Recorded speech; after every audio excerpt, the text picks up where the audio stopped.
सज्जन, यानी कि बंगाल में भी अगर अभी शीतल सिंह ने कहा कि आई एम एब्सोल्युटली स्टेटिंग करेक्ट, तो 80-20 दरअसल फिर ये संघ का एजेंडा हुआ ना। और संघ के एजेंडे पर चाहे वो योगी आदित्यनाथ हो, चाहे प्रधानमंत्री कहते हो मंगलसूत्र मुजरा, ये सब आरएसएस की ही नर्सरी के थॉट है ना। ऐसा मैं कहूं कि ना कहूं, और बड़ा डरते हुए, बड़ी अलर्ट होते हुए पूछ रही हूं आपसे।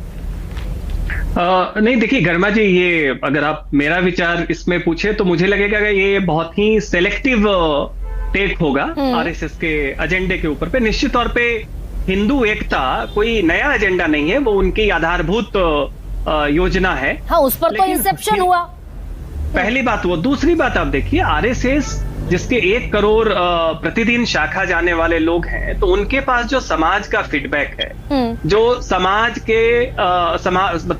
के समाज शास्त्र और उसके मनोविज्ञान का जो उनकी समझ है, उसमें बहुत ही, जैसा कहा गया कि एडेप्टेबिलिटी भी है और बहुत ही व्यवहारिकता भी है। विचारधारा के साथ एक गजब की व्यवहारिकता है। और इसी कारण से देखें कि गोलवलकर जी के बाद जब बाला साहब देवरस आए, उसके बाद आप मोहन भागवत को देखें, तो आरएसएस की भी अपनी एक यात्रा है जो बदलती रही है। ऐसे में हमेशा बंच ऑफ थॉट्स के आधार पे अगर 21वीं सदी के आरएसएस के व्यवहारिकता और विचारधारा दोनों को हम मापने की कोशिश करें, तो मुझे लगता है ये बहुत ही सीमित आधार होगा। दूसरी बात देखिए, टाइमिंग जो है इसको भी थोड़ा इलाबोरेट कीजिए ना सज्जन भाई। 11 साल बाद 11 साल में आवश्यकता नहीं महसूस हुई 283 और 303 के वक्त पर, 240 के वक्त पर ये जाना, टाइमिंग कुछ इंडिकेट करता है क्या?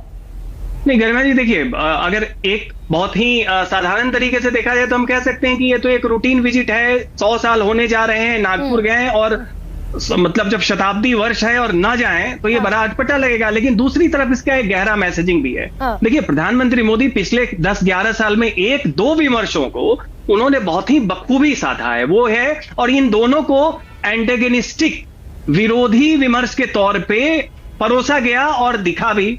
वो एक तो है हिंदुत्व का विमर्श और दूसरा है दलितों का विमर्श। तो आरएसएस के समाधि स्थल पे जाना और स्मृति उस स्थल पे जाना और दीक्षा भूमि पे जाना, तो देखिए ये 2 बड़े विमर्श जो आज के दौर में हैं, जिन्हें बाहरी तौर पे जो आरएसएस के इनसाइडर नहीं है, उनके द्वारा इन्हें एंटागनिस्टिक डिस्कोर्सेस के रूप में दिखाया गया। लेकिन ये तो संघ का दरअसल डिस्कोर्स हुआ। मैंने आपकी बात सज्जन हूबहू समझ ली, ये तो संघ का डिस्कोर्स हुआ। लेकिन दूसरी तरफ 80 और 20, संघ कहता है हिंदू समाज को एकजुट करना है, 20% मुसलमान, 14% जो देश में है।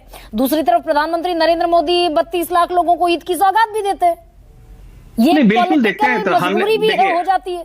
नहीं, उसमें गरिमा जी, उसमें भी एक परिवर्तन हो रहा है, और हमें लगता है कि ब्लैक एंड व्हाइट में नहीं है। मोहन भागवत का ये भी बयान इसके साथ देखा जाना चाहिए कि हर मंदिर में शिवलिंग की तलाश क्यों हो। काउ विजिलेंटिज्म वगैरह जब हो रही है, उस पे भी उसकी आलोचना भी की गई और उसको डिस्करेज करने का भी प्रयास किया गया। तो हमें यह भी देखना चाहिए कि आरएसएस की जो हिंदू एकता की जो प्रारूप है, वो किस तरीके से चुनावी गहमा गहमी में जरूर होता है। 90-10 की बात राहुल गांधी करते हैं, तो इधर से योगी भी 80-20 की बात करते हैं। तो उसे हम चुनावी समय में जो एक ज्यादा से ज्यादा बड़े वर्ग को अपने पक्ष में जुटाने की जो कवायद होती है, उसके तौर पे ले। लेकिन मेरा यह मानना है कि देखिए, नागपुर एक सरकारी यात्रा थी। प्रधानमंत्री के आइटनरी में मिनिस्टर गडकरी साहब हैं, वहां के मुख्यमंत्री हैं, वो लोग हर जगह गए, उन्हें रिसीव किए।